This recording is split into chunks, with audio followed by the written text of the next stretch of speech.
Hello, my name is Peter Parfitt. Welcome to the new Brit workshop and this fourth video about the creation of the new workshop. I've just put the last piece of board in, so the flooring is now complete. I found that because I've got to have a joint here and a joint along there, that it was impossible to slide it in without first raising this one. I've just tightened this one down, having had it up a little bit. So I could slot it into there and then slot it down into this one here. So that's done. But my issue is, what am I going to do about all this wood that I've got? And I've got a sheet of MDF somewhere, and down in the old place I've got lots of sheet material and so on. Now, one of the fundamental requirements in any workshop is the ability to store wood.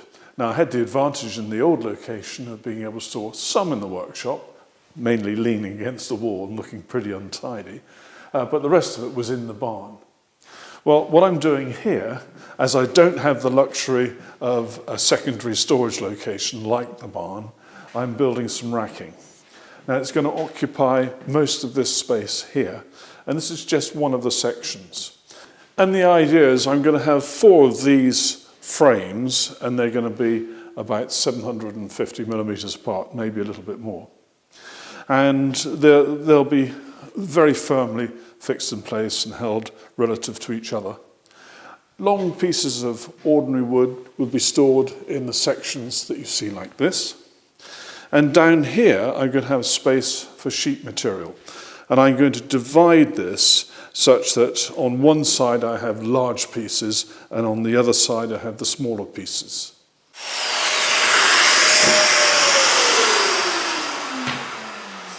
One thing I've learnt in this whole process of having to come away from my original base with just the minimum of kit is just which bits of kit are important to me. Now, I really could not have managed any of this initial work without a TS55 track saw, my track saw cutting station, produced with the Pathguide system, of course, and now, as I'm demonstrating, the domino. And the unsung hero, of course, is the CT26 extractor. That really is an absolute boon, because otherwise I'd be floating in dust in here. The whole place would be messed up all the time. It would be very, very difficult. And there is one other tool that I felt I needed, and I did bring it up at a relatively early stage, and that was the CMS TS. That is the TS55 inside the CMS unit, so that I can have a small table saw, and you see me use it for ripping wood and so on. The old Bessie clamp really does help.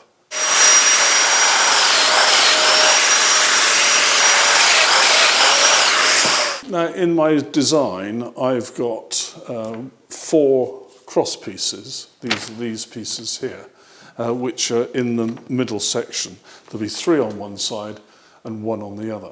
Now, the dominoes I'm using are 10 millimeter thick, and they're nominally 50 millimeters long. In actual fact, they're just under 50 millimeters. Now, my stock material is actually 46 millimeters square.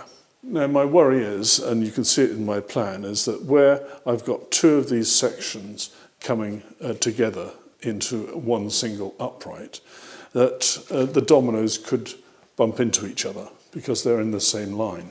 So what I'm going to do with 4 of these pieces is one there, there's actually one at the bottom not shown on this diagram, one on the other side. For the middle pieces, I'm going to do a 28 millimeter deep domino slot. And that will give just a little bit of extra wiggle room.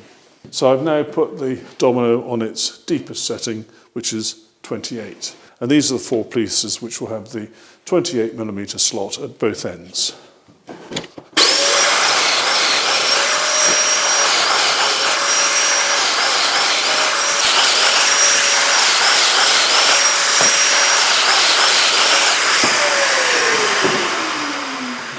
So that's those 4 done, and I have marked them so I know which ones they are. Now, one of the problems in this space is the mechanism for the garage doors. In fact, it's this bit of the mechanism here. Because if my frame, as it will do, goes all the way up against here, you can see that it might be difficult to utilize the top space. So what I've done is I've made the front element slightly lower than the ceiling, so one could feed wood in from over the top. It's still possible to feed wood in from over the garage door mechanism if necessary. But the other advantage of having this cut out like that is that I can now remove the whole thing without it touching the ceiling, because making this piece shorter means that on that diagonal it's less than the ceiling height. So it means that the whole frame, once it's assembled and made, could be removed without any problem. Now, I know that you would have spotted this probably in other parts of the video, so I'd better explain. I've bought two ready-made units for our kitchen. One will have a freezer in it and the other will have a refrigerator. And I bought them from Howden's because, frankly, I just don't have the time to make something like this from scratch. I could do it very easily. I've made kitchens before, but this time it just makes sense to buy a ready-made unit. And I went for quality, so I went to Howden's and I paid the going rate, the normal price. Now, this is fairly typical. I always say when I give plans to people, I may have altered this as I took the plans to the workshop, etc., etc. Well, this is one of those cases. I'm making a bit of a change at the top of this, so it's easy to get wood into the very top shelf. So I'm just cutting a little bit off the lip of the top parts there. And also I've decided not to have a glued joint between the two sections. I'm just going to have a dry joint. So these two sections will be separated with dry jointed pieces like this. Each of these will be affixed to the floor and to the ceiling, so they won't be going anywhere.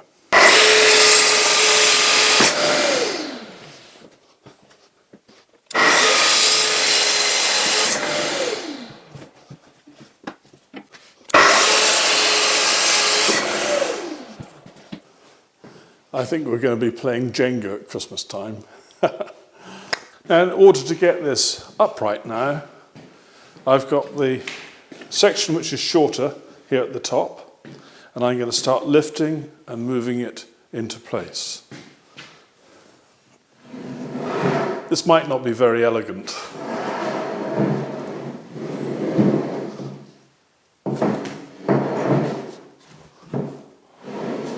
I've got to watch my lights.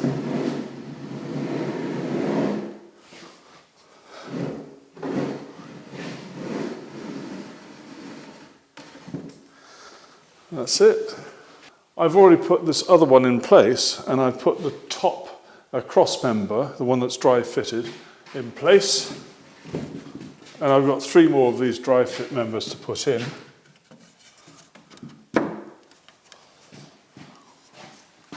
Now, I admit this is a little bit of a fiddle, but it is worth it in the end, because it does mean that these two separate sections can be removed individually for whatever reason. Now, in order to encourage this top member, I'm going to use a clamp and hope that none of these lower ones fall out whilst I'm doing it.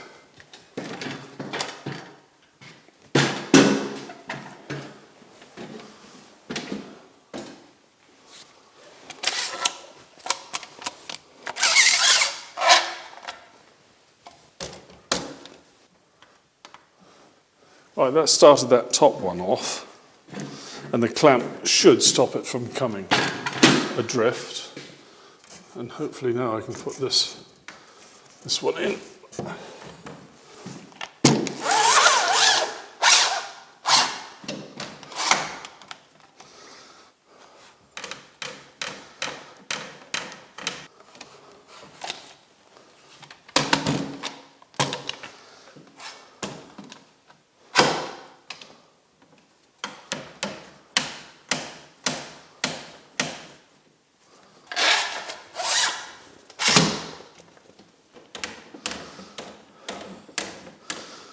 Now, the super advantage of doing dry fit dominoes like this is that you can change your mind later, put some glue in there.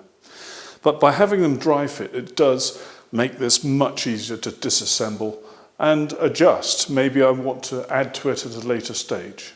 Now, as far as fixings go, I've got a raw plug here, and I'm going screw in through the wood into the raw plug there. I've got two joists which are above here, which I'm going to screw into, one just there and one in this corner here. And I'm going to use some brackets at the bottom, some angle brackets, to secure the bottoms of the legs to the floor. Now at this stage, to keep things together, I've got a clamp across here and one across there at the top, just to keep those dry jointed pieces together as I move this around.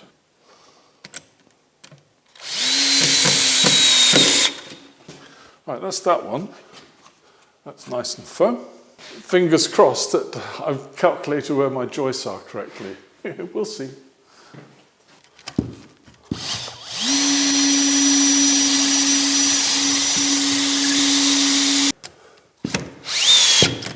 Well, that one's okay. And for this one, I need a small packing piece, which I've got in my hand.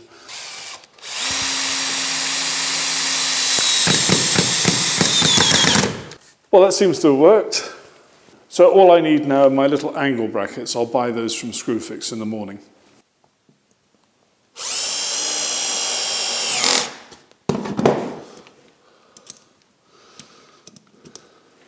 Now when space is at a premium, this angle attachment, which is on the CXS, is absolutely brilliant. And rather than using the Centratec chuck or bit holder on there, I've just pushed this little Torx bit straight in.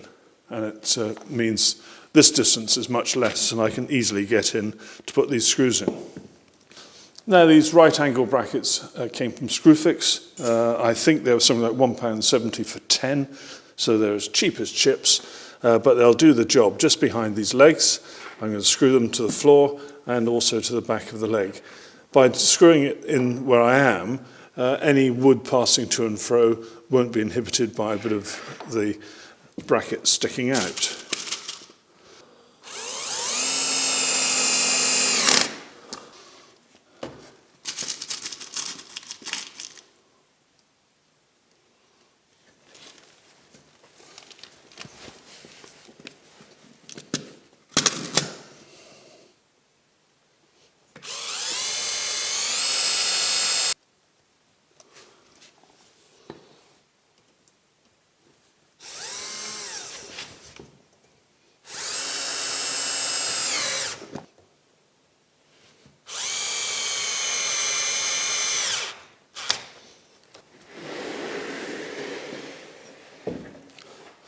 Well, I'm really pleased with this.